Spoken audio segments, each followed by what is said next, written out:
Hello, I'm Laura and I've been a lawyer for more than 10 years and now I'm the head of Immigration Global at Lexidy, where I've been for more than 5 years. And today we're going to explain you how you should retire in Spain and why. So please stay tuned.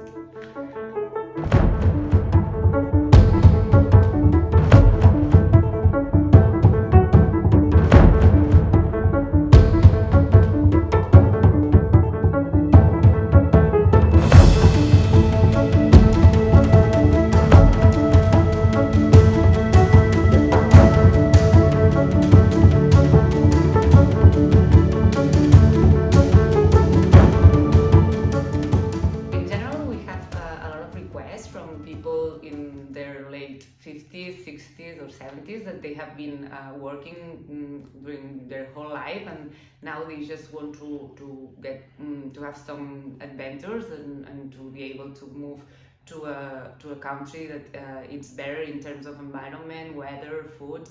And this kind of people can be a marriage, can be a single person, or even widows that just want to have different experiences and want to travel the world, and a lot of them just come to Spain and want to visit different parts of the country and can do a lot of activities here. In terms of places where they want to go, most of them want to go always in Malaga or Alicante, so in the south, in Andalusia or Valencia. These are the places where a lot of them are just going, and I think it's because of the weather, of course. It's the most warm weather that you can find in Spain, and also because of the different food that you can find there. But a lot of them also want to be in different regions like mountainside, such as Basque Country in the north, or Galicia, for example.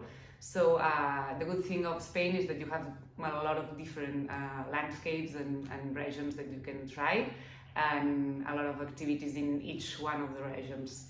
So that's the good thing of our country. In terms of how you can retire in Spain, so well, that's why I'm here, an immigration lawyer.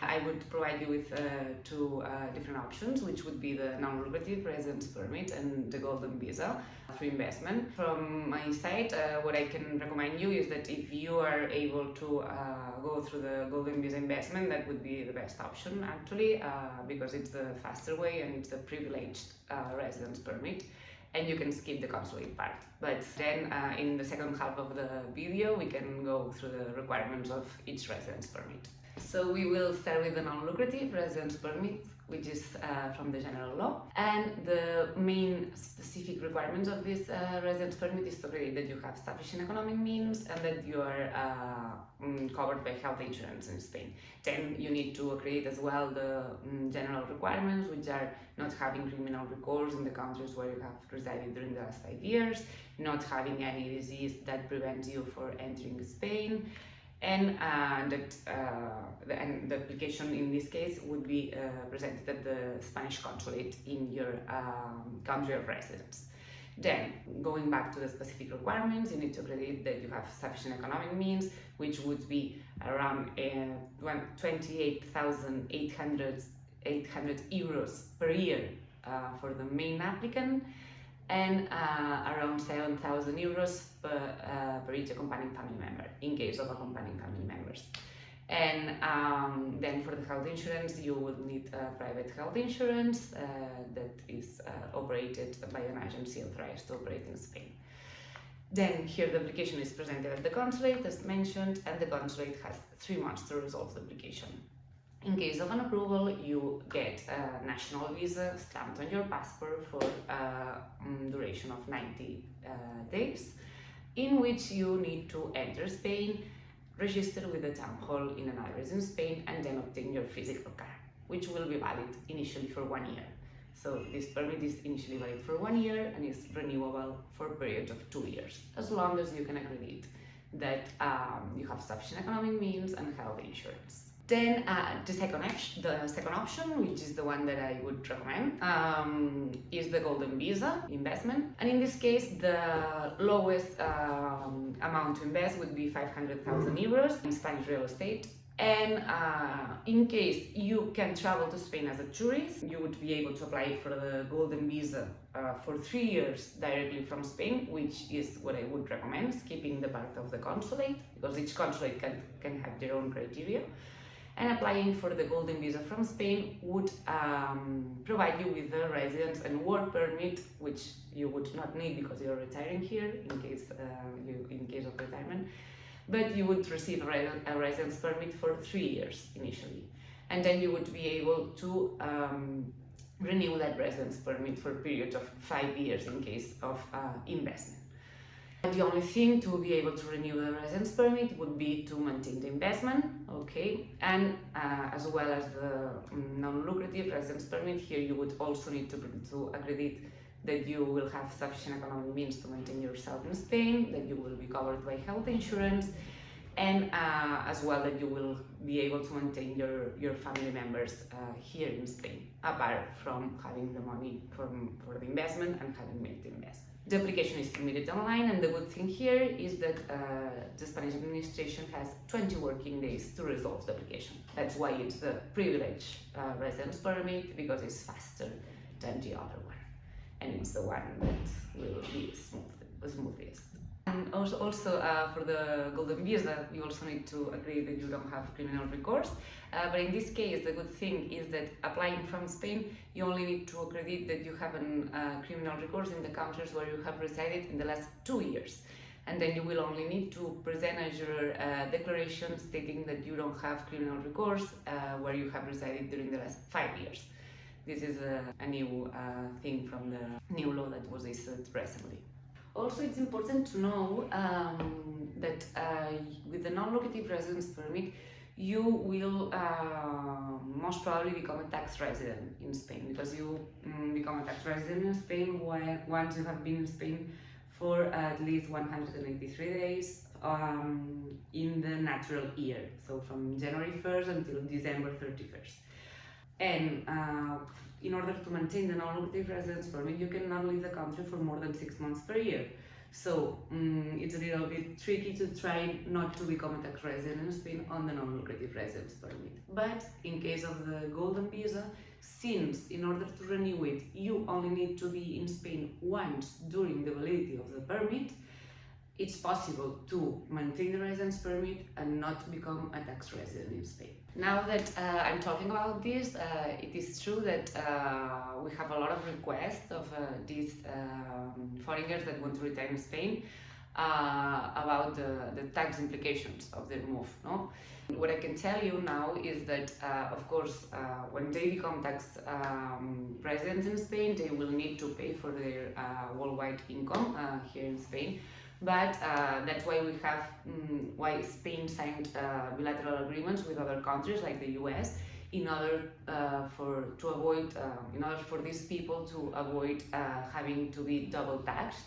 So, but of course, we need to check each country and each case, and that's why I recommend you to consult with one tax expert, like the ones we have here in Lexidy, to make sure that you understand the tax implications of your move. For those who want to stay in Spain after their first 5 years residing here, because if you remember, after the first year with the non-lucrative residence permit, you can renew it for periods of 2 years, and after the initial 3 years of the golden visa, you can renew it for periods of 5 years. Then once you have resided in Spain for at least 5 years with both of the residence permits, but you have to reside physically in Spain, and you cannot leave the country for more than 10 months in total during these first 5 years, you can apply for the long-term residence permit. And in case of obtaining this long-term residence permit, for one side, you won't need to accredit sufficient economic means anymore with a non-lucrative residence permit, for example, or on the other side, in case of the golden visa, you won't need to accredit anymore that you maintain the investment there. And then once you got the long-term residence permit, the next step will be, this is for the general rule of 10 years, would be to apply for the Spanish citizenship after having resided in Spain for at least 10 years. Then we have other exceptions of periods that you need to accredit here in Spain for the Spanish citizenship, but these are exceptions and you can consult that with us so that we can clarify. And by the way, you can check a previous video that my colleague Cristina recorded regarding the Spanish citizenship, so there you have more information. According to my experience, in case of this kind of procedures, since there are some documents that have an expiration date, what I would recommend first before doing any move or maybe selling your house in the US would be first to contact an expert, and that can create a timeline for you, because there are some specific things that you should know beforehand, like when you can apply for a residence permit at the consulate, which cannot be more than 3 months before your expected date of entry into the country. And also this expiration date of the documents that can expire, and then you will have to gather new documents. So my recommendation first of all is to contact these experts that can create this timeline so that you can start gathering the documents at the proper time. What I would recommend as well would be, because since these are procedures that can be a little bit frustrating and also create a little bit of anxiety, because dealing with the Spanish administration sometimes is not easy, would be to contact some experts like the ones you have in Lexidy, that have a lot of experience dealing with the administration, and we know exactly what they want to see, the consulate, the Spanish administration here. And we would be pleased to work with you with this relocation and this new adventure for you. And we always try to make the procedure as simple as we can for you, because we understand that can be complex procedures. So thank you everybody for attending the video, and please you can share it with your friends and family, and if you have any question, just comment in the video, and for a free consultation just click on the link in the description of the video.